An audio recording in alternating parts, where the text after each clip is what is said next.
Assalamualaikum warahmatullahi wabarakatuh. Selamat datang di channel Aka Story yang akan menyajikan hiburan, informasi, dan inspirasi untuk kita semua.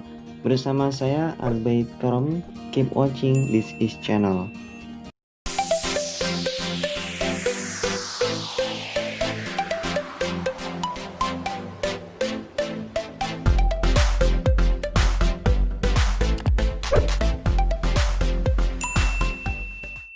Di sini saya akan menceritakan sekilas alur cerita dalam sebuah film yang berjudul In Time. Film ini dirilis pada tanggal 28 Oktober 2011 dengan total anggaran 200 juta US dollar dengan panjang durasi 115 menit. Pemeran dalam film ini adalah Justin Timberlake dan Amanda Seyfried. Justin Timberlake berperan sebagai Will Sass dan Amanda Seyfried berperan sebagai Sylvia Weiss.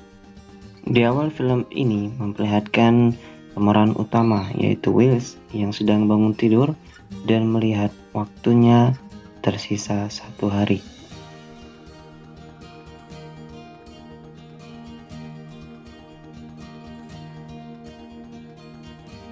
Kalian tebak wanita ini siapa?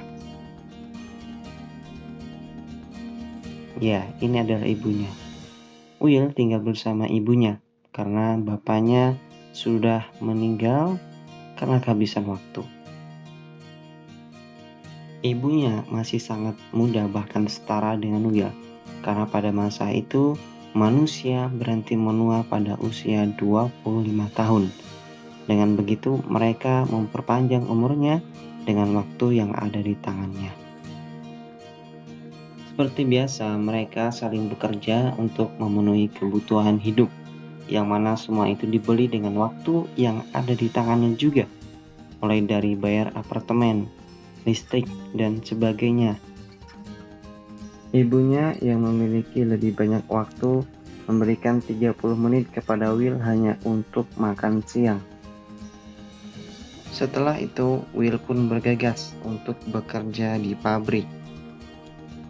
Orang-orang yang kehabisan waktu akan meninggal dengan sendirinya dan tidak ada yang mengurus karena hal itu bisa membuang-buang waktu mereka.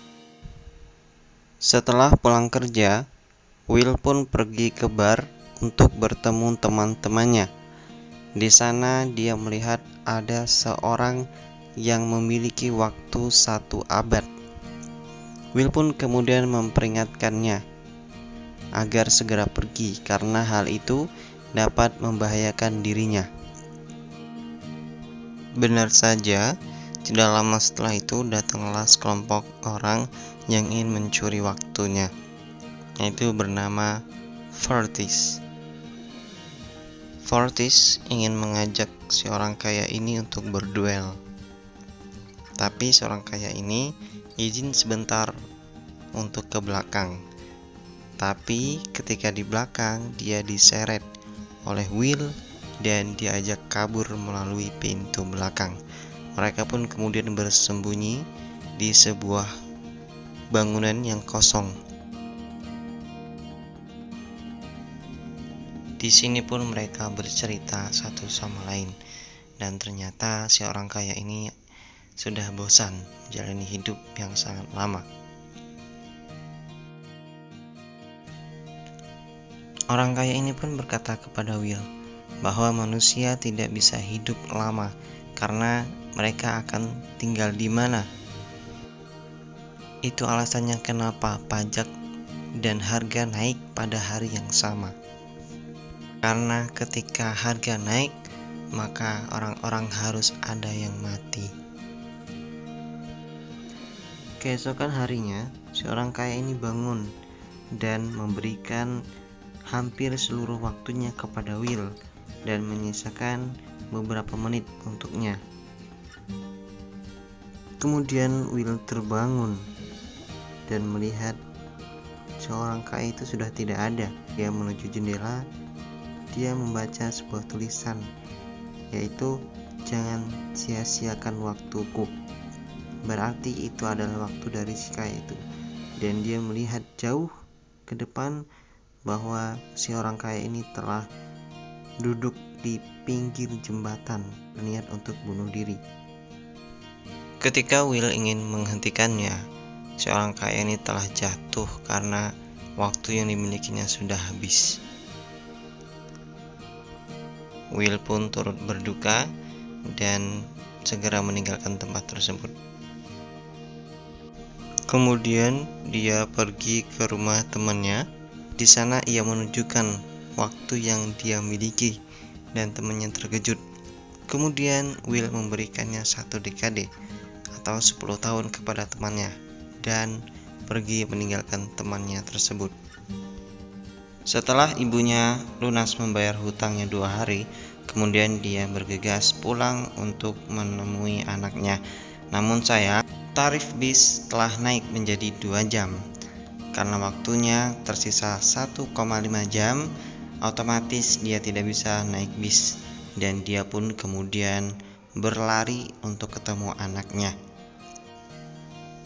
Dia berusaha untuk mencari tumpangan, namun sayang tidak ada yang mau memberi tumpangan.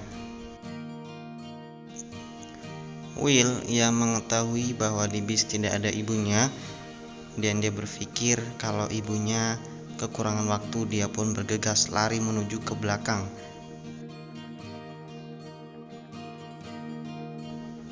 Will ia mengetahui bahwa ibunya sedang berlari ke arahnya. Will pun mempercepat langkahnya. Begitu juga dengan ibunya. Karena waktunya tinggal 10 detik, dia kemudian berlari terus, namun sayang, dan is dead. Ibunya pun meninggal karena kehabisan waktu. Telat 1 detik menghilangkan nyawanya.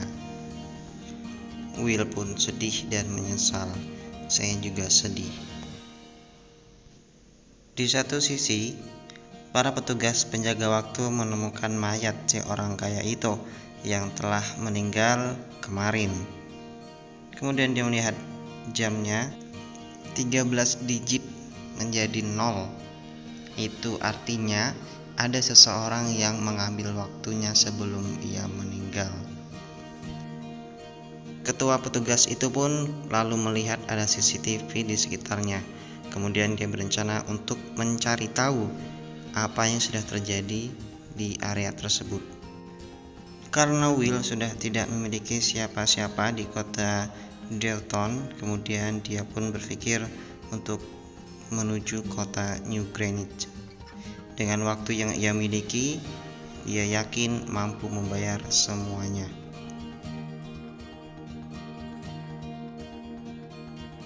Sesampainya di kota New Greenwich, Will pun menuju sebuah bangunan, tampaknya seperti apartemen. Dia berlari karena dia terbiasa dengan memiliki waktu yang sedikit. Dia baru sadar bahwa dia memiliki waktu banyak, kemudian dia santai. Tidak sengaja dia pun berpapasan dengan seorang wanita yang cantik. Ya, itulah Sylvia Weiss. Di sisi yang lain, para penjaga waktu menganalisis dan menyelidiki kasus matinya seseorang yang kaya tersebut. Benar saja, Will pun muncul pada layar pencarian mereka. Kemudian mereka bergegas untuk mengejarnya. Malamnya, Will menghadiri acara yang terdapat banyak orang-orang kaya. Will pun ingin bermain poker. Di sanalah dia bertemu dengan ayah Sylvia Weiss, yaitu Philip Weiss. Will sangat mahir bermain poker. Oleh karenanya, dia menang pada saat permainan itu hingga 4 abad. Karena Will menang, kemudian sang ayah pun mengundang dia untuk hadir pada pesta pribadinya. Keesokan harinya, pesta pun dimulai. Will datang dan dikenalkan bersama istrinya, mertua, dan Sylvia. Pada saat tengah menikmati pesta tersebut, tiba-tiba penjaga waktu pun datang dan mencari Will sebagai tersangka. Will pun dibawa ke sebuah ruangan untuk diinterogasi. Setelah ditanya dari mana ia mendapatkan waktu yang begitu banyak, Will pun kemudian menjelaskan secara detail. Tapi siapa yang percaya ada seorang yang menyerahkan seluruh hidupnya, kemudian dia mati? Karena tidak percaya, penjaga waktu itu pun mengambil seluruh waktunya dan hanya menyisakan 2 jam. Karena merasa dirugikan, Will pun menyandra Sylvia dan membawanya kabur sebagai jaminan untuk mengembalikan waktunya. Di tengah perjalanan, ia pun dihadang dengan penghalang, kemudian terjatuh ke dalam jurang.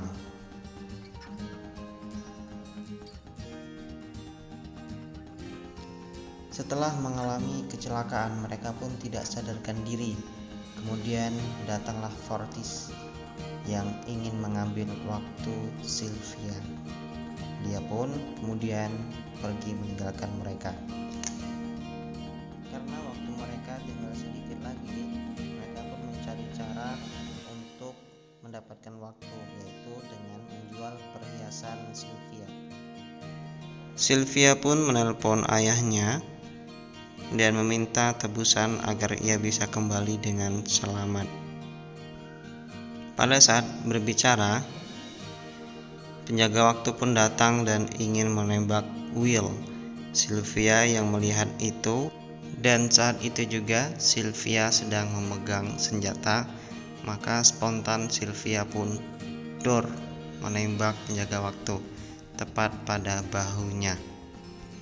Karena ayahnya tidak mengirimkan uang tebusan yang diminta Sylvia, maka Sylvia pun berencana untuk mencuri bank milik ayahnya sendiri. Sylvia menabrak kaca depan, bom, menggunakan mobil milik bank.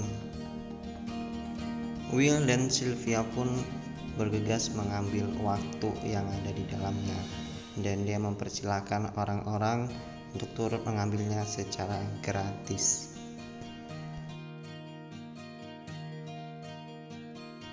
Sylvia sudah mulai merasa tidak suka dengan ayahnya yang memperkaya diri dengan cara memeras rakyat miskin. Sylvia pun berencana untuk memasuki kantor ayahnya dan mengambil waktu 1 juta tahun. Will menyamar sebagai pengawal ayahnya dan Sylvia pun mengikuti dari belakang. Karena ditodong senjata oleh anaknya, Philip pun tidak punya pilihan lain selain memberikan kunci berangkasnya kepada Will. Will melihat ada satu alat waktu, namun berisi begitu banyak waktu yang ada di dalamnya. Setelah mendapatkan waktu dan mengunci ayah Sylvia di dalam kantornya, mereka pun kemudian pergi ke kota Dayton untuk memberikan waktu tersebut secara cuma-cuma kepada masyarakat yang ada di sana. Will dan Sylvia pun lari, dan di sana ada penjaga waktu yang menghadangnya. Namun pada saat ingin ditembak waktu, milik penjaga waktu sudah habis dan dia pun meninggal. Kota Dayton pun menjadi makmur karena tidak terburu-buru oleh waktu yang dimilikinya. Karena Will dan Sylvia telah berhasil meruntuhkan sistem yang dibangun oleh ayahnya, maka film ini pun berakhir dengan menampilkan sebuah bangunan yang megah yang katanya itu adalah bank yang terbesar. Pelajaran yang dapat diambil dari film ini adalah bagaimana kita bisa memaksimalkan waktu yang sudah kita miliki, dan jangan sekali-kali kita mencari keuntungan atas penderitaan orang lain. Silahkan tulis pendapat kalian bagaimana jika kalian hidup di masa itu. Terima kasih kepada kalian yang telah menonton video ini. Jangan lupa like, share, dan komen. Sampai berjumpa lagi.